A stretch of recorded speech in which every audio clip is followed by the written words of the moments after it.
یک شخص حکایه میکند که من به پیش یک خانه میگذشتم که داد و فیغانی یک شخص شنیدم و نگاه میکنم که دستش از همین راست کتفش نیست و آمدم از او پرسیدم این چی سبب است، چی داد میگویی؟ گفت بسیار یک کیسه عجیب دارم، برای تو بیان میکنم، در صحیفه های تاریخ بنویس تا که برای آینده ها درس شود. من روز از دست یک بیچاره مظلوم همین ماهی را گرفت، یک ماهی گرفتم تا به خانه نارسیده که همین ماهی از انگشت من گزید. تا خانه رفتم سوز و گداز این انگشت قطع نمیشد. نزد طبیب آمدم، گفتن حتمی این انگشت بریدن در کار. انگشت بریدم، از بین یکان ساعتی گذشت که درد به سوی دستها آمد. باز نزد طبیب آمدم، گفت بنده خدا، گفت تا دستت اگر از آرنج بریده نشود این درد از وجود تو گم نمی شود.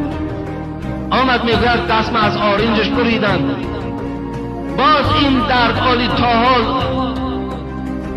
دور نشده که درد به سوی شانه آمد.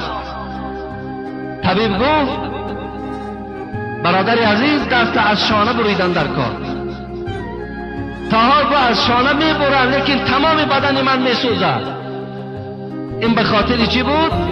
به خاطر آن که یک ماهی از دست یک آدم مظلوم، یک بیچاره با جبر و با ظلم گرفته شد و گفت این عاقبت آن کسی هست که ظلم در حق یک برادر مسلمان میکنه. یا شمس الدین ذهبی میگوید وقتی که صحابه پیغمبر از دست بیدین های مکه مکرمه به حبشیستان هجرت کردند و بعد وقتی از اونجا گشته و به نزد رسول الله آمدن، رسول الله پرسید کنی حبشیستان برای من حکایه کنید، چی ها دیدین؟ صحابه پیغمبر چی گفتند؟ گفتند ما یک منظره عجیب دیدیم، ای حبیب خدا اگر اجازت باشد باید نقل کنیم. گفتند نقل کنیم. گفتند منظره عجیب این است که روز یک زن بالای سر کوزه داشت که کوزه پر از آب بود. وقتی با کوچه میگذشت به ناگاه یک جوان آمد و از دست این زن داشت و دست او را تاب داد به سوی قفا و یک ضرب دیگر در کوزه این زن زد و کوزه در زمین زد. این زن در جواب این مرد چی گفت؟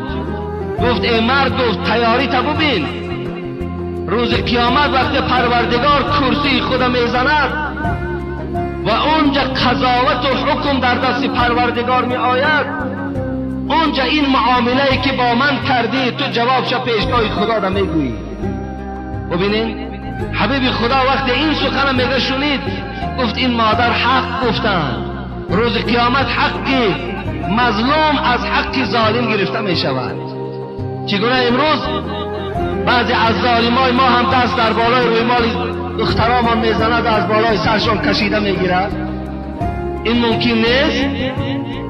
فقط دلیل چی است؟ ممکن نیست. الله حکم دارد.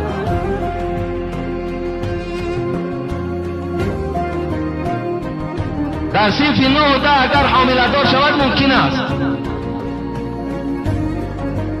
اگر پدر و مادرش در خجالت و شرمندگی و در بی‌آبرویی قرار دهد ممکن است.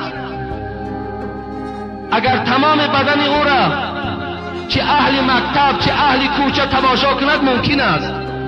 فقط بالای سر او در روی مال ممکن نیست.